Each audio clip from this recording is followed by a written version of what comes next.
All right, let's get into it. Today, we're diving into a way of looking at ethics that really shakes up a lot of the traditional ideas you might have heard about. We're talking about feminist ethics and the ethics of care. And if you've ever felt like those old-school moral theories were, just missing something about what it's really like to be human, then you're gonna want to stick around for this. So, let's just start with a huge question right off the bat. Think about it. We're always taught that being moral means being impartial, right? You're supposed to treat everyone exactly the same, no favorites. But is that really always the best, or even the most moral thing to do? This very question, this tension, is really at the core of everything we're going to talk about today. To understand why a new approach was even needed, we kind of have to look back at the old one. For literally centuries, Western philosophy, guys like Aristotle, Kant, all the big names, has shaped our ideas of right and wrong. But feminist critics started to point out a pretty big blind spot. They argued that this entire tradition was built from a perspective that could be described as, masculine. And you can really see what they mean on this slide. Traditional ethics tends to put a huge premium on values like independence, total autonomy, and pure, cold reason. These are things often associated with the public world of business and politics. But what gets left behind? Well, all the stuff that's central to our actual private lives. Things like being dependent on each other, community, emotional connection, and trust. These are often seen as, messy, maybe even as getting in the way of real moral thinking. And this isn't just some new hot take. As the philosopher Alison M. Jaeger says right here, this has been a central idea in feminist philosophy for a while.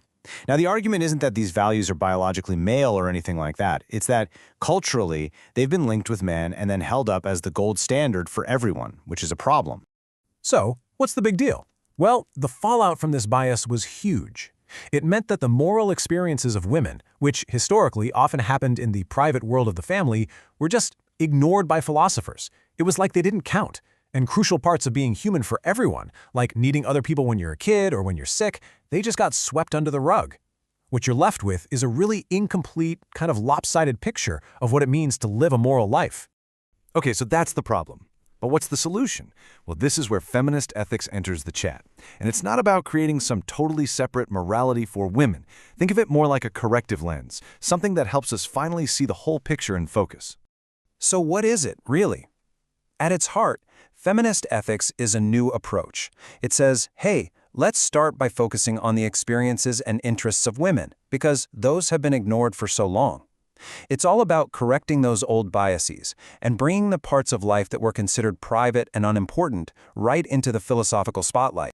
The really big idea, the core shift, is this.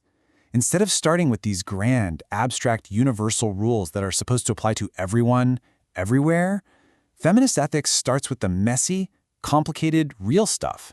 It starts with our actual personal relationships and asks what morality looks like from the ground up. And this leads us directly to one of the most important and influential ideas to come out of feminist ethics. It's called the ethics of care. And as the name suggests, it's all about putting our relationships front and center. The ethics of care really emphasizes those close personal bonds we have and the virtues that make them work. Compassion, kindness, love, sympathy. The whole point is that these aren't just mushy feelings. No, they are absolutely central to how we should think about morality. And a lot of this theory got a massive push forward from the work of a psychologist named Carol Gilligan. What she found in her research was fascinating. She saw that people tended to use two very different frameworks, or moral voices, when they were thinking through tough ethical problems. And here's the difference in a nutshell. On the one hand, you have the traditional ethic of justice. It sees a moral problem as a clash of rights between individuals, and you solve it by applying some impartial rule. But the ethic of care sees it differently. It sees a moral problem as a conflict of responsibilities within a web of relationships. So the solution isn't some abstract principle. It's figuring out how to care for the specific needs of the actual people involved. Now, this is a super important point, so I really want to stress it. Even though Gilligan's early work kind of linked the justice perspective more with men and the care one more with women, that's not really the thinking anymore. We now see them as two different moral toolkits, two different frameworks that anybody can and does use depending on the situation. So why does any of this matter? Why do we need an ethics of care? Well, because it's a huge step towards a more complete, more realistic picture of what morality is all about. And look, the idea here isn't to just throw out everything we know about justice and rights and replace it all with care. That would just be flipping the problem on its head. The real goal, the much more interesting goal, is to integrate the two. So how do we actually do that? The philosopher Annette Beyer gave us a pretty great roadmap. Step 1. You have to admit that the old way was one-sided. It leaned way too heavily on justice. Step 2. We have to see that care isn't just a nice little add-on.